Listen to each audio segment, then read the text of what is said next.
Wake up, get ready, time to shine, it's your day. Yeah. Join team together, making dreams come true.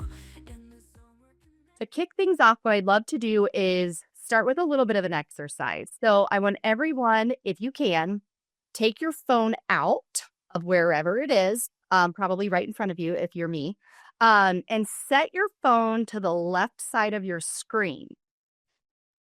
And once you've done that, if you could, put into the chat your favorite flavor of ice cream.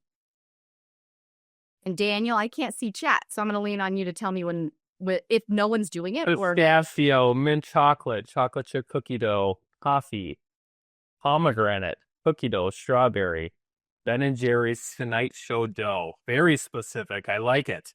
I'm in that one. Awesome. Well, the trick's on you, because really, I just wanted you guys to see my really fun animations that I always go over the top on, but there is a point to this, I promise. We'll get there. So, a little bit about me. So Daniel mentioned I'm Tracey Andrews. I'm the CEO and founder of Solution Recruiting Network and Recruiting SME. And what I do is I work with clients through my firm to design and elevate recruiting strategies. I have a recruiter coaching program, and I support my husband and kids. So my purpose, as I think about I've been in the field for around 20 years, and it's to create more career satisfaction for others. And that's candidates I get to work with, managers, because when they get a great hire, they're happier, and recruiters in general. I love candidates. And so my kind of foundational mission in this world is to propagate a better candidate experience and to be a great wife and mom to my family. And when I think about what's my rule of life, it's pretty simple. You get what you give. And so if you give good, you get good. So moving on, I want to talk a little bit about where I over index, and then it'll make sense in a moment. So when I talk to people, I always hear I have a big personality, so I'm too loud. I talk too fast, which will behoove us today, hopefully. I'm too empathetic. I have too many hobbies. I have too many ideas. And most importantly, I ask too many questions. And for me, none of these things bother me because I am who I am, and you like it or you don't. So as far as asking too many questions, what I want to dig into today is how asking too many questions has actually helped me expedite happiness, career satisfaction, relationship, and just this rapidly changing environment that is a recruiting profession. So for those of you who were maybe around in the 90s, maybe some weren't, but there was a phenomenal movie, The Newsies. I think it was phenomenal. Don't judge me if you don't. But it's a 1992 Disney movie, and it was about 1899 in New York and the newsboys strike. And so I won't go into the details of this, but I do tend to, when I watch a movie, draw these parallels between my life and what I'm watching so that I can relate to it. And so for the sake of this a little bit, we're going to talk about the Newsies and kind of what came to my mind as it relates to recruiters when I was watching that movie. So it's been fun listening to everyone today because we continue to talk about this changing environment and technology, and it's scary, but it's exciting and all of these things. And so I was watching this movie the other day, and I was thinking back on the pandemic. Now, the pandemic is not anything like this situation with the unions back in 1899. But I saw this one scene and I was like, yeah, I'm pretty sure that's how all recruiters felt when the pandemic hit. Do I have a job? Do I not have a job? What am I going to do with myself? And how am I going to support my organization? So it was certainly a moment in time where we all had to pause and kind of be like, oh gosh, what's going to happen next? And then the Great Resignation, right? And so I'm optimistic you'll be able to hear the music. If you don't, it's only 20 seconds, so don't tune out. But there's a scene that I just fell in love with, and it reminded me a little bit of just the chaos and fun and excitement that recruiters had when things really started to swing back up. So I'm going to see if I can get this to play for you guys, and if you can hear the audio. I'll find out later, I guess.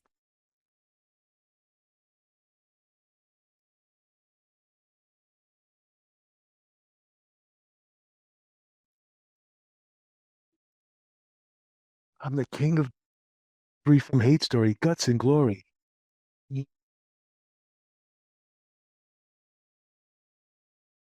Okay, so bear with me. Because in fact, this It played twice. Hopefully that won't happen again. Uh-oh. Here we go. See if I can get it. Oh, fun. You get to watch it twice. Arrow's going to point at that fun kid at the end that does this amazing spin on the fan. So hopefully you're at least getting the music. We are, but you can explain it. Okay. So what we're going to be talking about is this exact moment in this actor's scene. And I'm going to just jump out and jump back in so that hopefully we get past that video and don't get stuck there. So, Great Resignation. Whoop. Oh, I'm going to go back out one more time. Sorry, guys. So basically, we're going to come back to that. But I want to introduce you to me in the 90s. So I was the youngest of 4. And because of that, we don't have pictures of me. And so I'm going to take you through a little bit of a story today. And we're going to be using stick figures because, again, I was the youngest of 4, spread over 15 years. Cameras were done. So this is me. I had a perm, yes, in 1995. This is not a perm, but I would still go for it potentially. So at this time, I was 10 years old. My sister, I have pictures of her, but I refuse to use them because you get what you give, right? So my sister, Carrie, did not have a perm. She avoided that. Lucky for her. And she was 11 years old. And this is 1995. So Newsies had come out, 2 years old. We had seen it a few times. So in 1995, we threw a party. And this was for my dad's 40th birthday. So a few things to note, right? Normal party. It's in our living room. We've got mom, we've got dad, we've got cake. They had friends. I just didn't feel like drawing them. And a few key moments in this party that we're going to talk through. So one, my dad had amazing curly hair, no perm. He just had awesome hair. And we called him Daddy-O. My mom had a perm. I blame her for my perm. And a few things to know about my parents. So one, my dad was awesome, total rock star, business mentor, all the things that you hope for. My mom, also amazing, by the way. I don't want to short sell her in this, but she loved throwing a great party. And when they threw a party, kids were able to join the fun at 2 very distinct times. And that was eating cake and to clean up the party. We earned the cake by being willing to clean up later. So the second thing to know is that at this party in our living room, we had a ceiling fan. And that ceiling fan had streamers that were coming down from it, paper streamers, you know, the ones that come like a little roll. So they're not very strong. So keep those things in mind as we continue to work through this presentation. So we're going to get back to that. I hope you're keeping up. I'm talking fast for you guys. So this is my very, very scientific drawing of the brain. And this is where we're going to actually start talking a little bit more about the technical components of curiosity. So here we have the brain. Let's see if this is going to let me do a laser pointer. Okay, so we've got the brain, right? And then there are 2 parts of the brain I want to focus in on, and that's going to be the amygdala first and the frontal cortex. Let's see if this is going to play nicely. So the amygdala. So what the amygdala does is it makes rapid primal observations. This keeps you alive in danger. It tells you if you're safe, and it will categorize risks as well as unknowns in the danger category. So when that happens, what happens in your brain is that it promotes two chemicals, cortisol and adrenaline. And it does that if it perceives danger. We'll talk a little bit more about why in a moment. The frontal lobe, so this fun guy up here, is logic and curiosity. It has a strong, it's a processing part of your brain that really needs to understand things and answer questions. And when it is going through that process, it can activate the reward center of your brain, which I did not draw. And when that happens, dopamine is released. And so where that ties out is that this need to understand, if we can pull our unknowns into this part of our brain, we actually trigger reward and then this dopamine process that happens.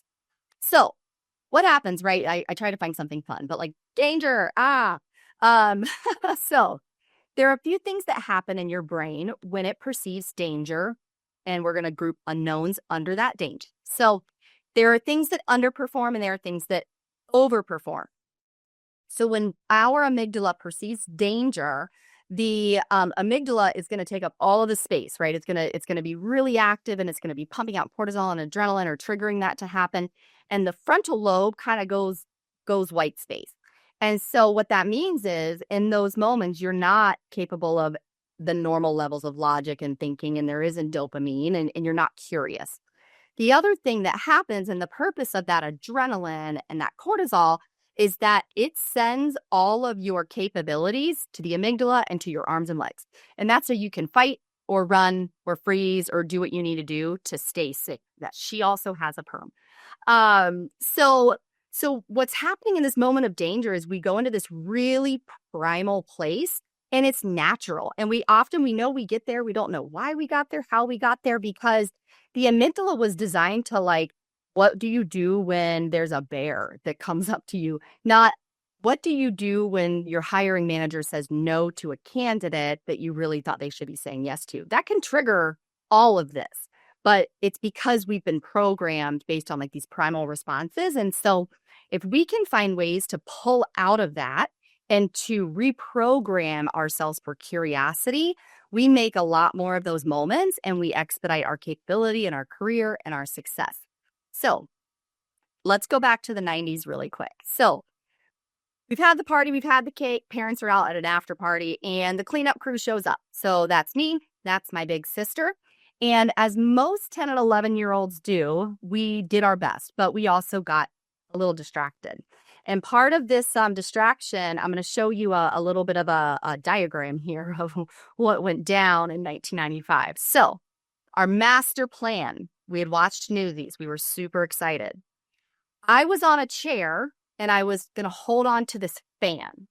And my sister's job was to turn on the light switch so that it would start to spin, and then run over and pull out the chair so that I could do that spin on Newsies, because I thought it was super cool. And I was a very strong believer in my capabilities as a child, and I thought anything was possible. So I went for it.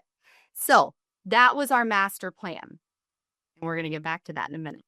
So now let's talk about the retraining piece. Pavlov's dog, right? Everybody, for the most part, has come across this, right? There's food and the dog salivates. Pavlov rings a bell, nothing happens, right? Because there's nothing, it's kind of a neutral, well, it actually says neutral stimulus. So then when they combine the food and the bell at the same time, the dog will salivate because the food is present.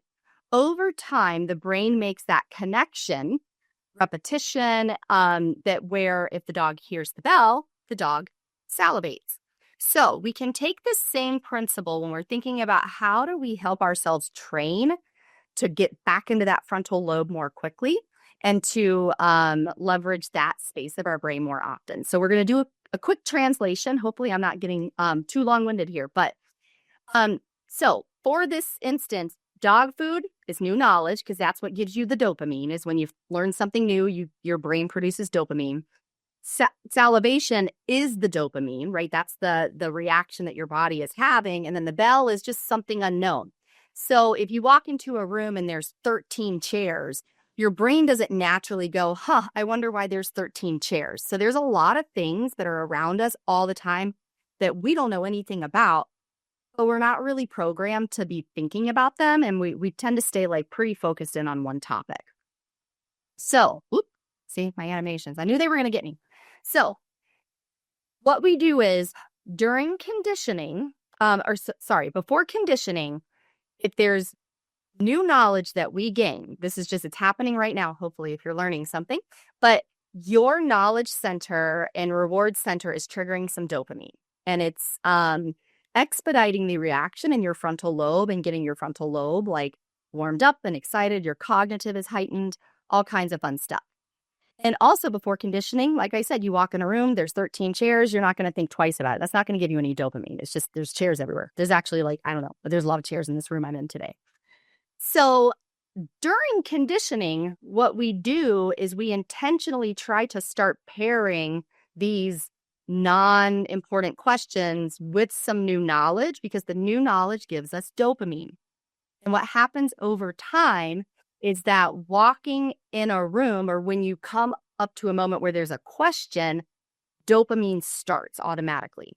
And where this helps us is, as we said before, or as I said before, unknowns, our amygdala is trained to put them into danger, which throws us into fight or flight. If we can get this repetition going often enough, what we can actually do is over time shift our brain so that when we see something we don't know, our brain thinks there's a reward for that. I'm going to go into that and learn more. So we can train ourselves to get a little bit more addicted to learning knowledge than just allowing our amygdala to kind of take the lead. So we'll get back to that. I think I have a few too many of these. Like, we're going to come right back to that slides. So in this scenario in the 90s with my sister and me, right, we have something unknown. And this unknown is like, okay, she's going to hit the light switch. She's going to pull the chair. What's going to happen? And so for many of you, you may be like, I don't care, but I'm going to tell you anyways. So there's a pursuit of knowledge. And this is where your frontal lobe starts like going like, well, you know, this could happen or that could happen. So, right, there are these things that I have in my head where I'm like, which direction could this go? So one is like, she pulls the chair. And in my mind, my sister's, she's like, oh my God, my little sister's so amazing. Look at her. And I'm like, I'm the king of New York. I'm singing the Newsies song. The other option is that she pulls the chair. I fall on the floor. We pull the fan out of the ceiling. And she's like, nailed it, because she knew it was going to happen in the first place. So we're still in like, I wonder which one of these things is going to happen. So then we get to new knowledge, right? And this new knowledge is the dopamine. So when you actually get the chance to answer the question that you're pondering is when that dopamine will trigger in. And so I fell on the floor, but I also believe knowledge is power. So in hindsight, I'm pretty sure I would have done it again. I'm pretty sure my parents would have preferred that I don't, because again, I pulled a ceiling out of the fan. And in the 90s, that was a little bit trickier to replace than today. So now we have new knowledge. So everyone, if you paid attention long enough, even if you could care two whirls about this adventure my sister and I had in the 90s, you did just get a trigger in your mind that has dopamine. So now we're going to talk about the vortex of knowledge and pull all of this together into one moment. So what happens is when that dopamine kicks in, the dopamine triggers more stimulation in your frontal lobe and you're picking up more things and you're more interested, and it really creates this cycle. And there are a few things that are just innate benefits of that. So one, curiosity propels more curiosity. So if you, we'll get to the quick 4 actions you can take, but just know that like it's a self-fulfilling thing. Like you have to start investing in order to get it to come back naturally. 2, knowledge builds over time. So your questions become more sophisticated the more you're asking and the more you're learning. So if I walk in a room and I've never asked like, what's that object? And someone's like, oh, that's a chair, you sit in it. My question's going to be, what is that? Versus, hey, can I grab that chair? Does it have wheels? Can I roll it? Which is it's a simple question, right? But it's like you're taking your questions to that next level as you're collecting knowledge. So I can't see the chat. That's one of my misses. But what I'd like you to do real quickly is answer a few questions for me in the chat, and I'll have fun looking back on these and seeing how we did. So question 1 is, how many people in my family in 1995 had a perm? Ooh, Daniel, are we getting 2. answers? Okay. Yep. 2, 4. One said 4. Okay. A lot of 2s. Okay. How many people in my family had curly hair? 0, 3, 1. 1 naturally. 4, 1, 1, 1, 0, 1. Okay. Perfect. So the really interesting research that's been done around this is that even if, how do I get it to go? It's like a sidebar. Curious minds retain this like periphery information. So when you get in this space where your brain is like really invested and you're really focused, there's going to be other little facts that are coming by you that like really don't matter in this world, but you're grabbing them. And what it means is that you have a more rich and rewarding holistic learning experience when you turn on curiosity and you've got that dopamine kind of fueling things from the background. So at the end of the day, it's going to expedite your learning and development because you're picking up more than you normally would be if you're just kind of sitting there just like taking things in and taking them for what they are versus kind of triggering that first question, which helps you get the second and the third and the fourth. You got like 2 minutes. Okay. Yep. I think we're good. So reprogramming for curiosity. So how do we do this? Like, how do we actually make action? So number one, be intentional about asking questions every day to boost that dopamine hit and train your brain. Doesn't have to be anything super complicated, right? So it's okay to start with quantity and progress into quality. So you walk in a room, you're like, I wonder how that door opens, see how it opens, right? And you're going to get this weird little automatic dopamine hit. So the more you're doing this, the more you're going to naturally be telling your brain, like, unknown is good. So don't go into fight or flight, move into questioning and curiosity. The more interesting or novel, the larger dopamine reward. So when you can really get into something that you're interested in and really start unpacking it and asking questions and going down the rabbit hole, you're going to get a bigger reward for those moments. So do those when you can. But still, if you don't have anything really meaty that day, just like find something to learn, find something that you don't know. And then you get what you give. So create engagement that encourage questions and learning. A lot of people don't ask them because they're worried that they're going to be wrong or they're not the right question, but that's part of where we have to evolve as a society. So I'm 30 seconds. So pick up your phone, grab it. So this was our first activity, right? And the purpose of doing this was I wanted to get you engaged to go, why am I even picking up my phone? So the purpose of picking up your phone is so you can scan my QR code and connect with me because I would love to stay in touch with you if you're on this session.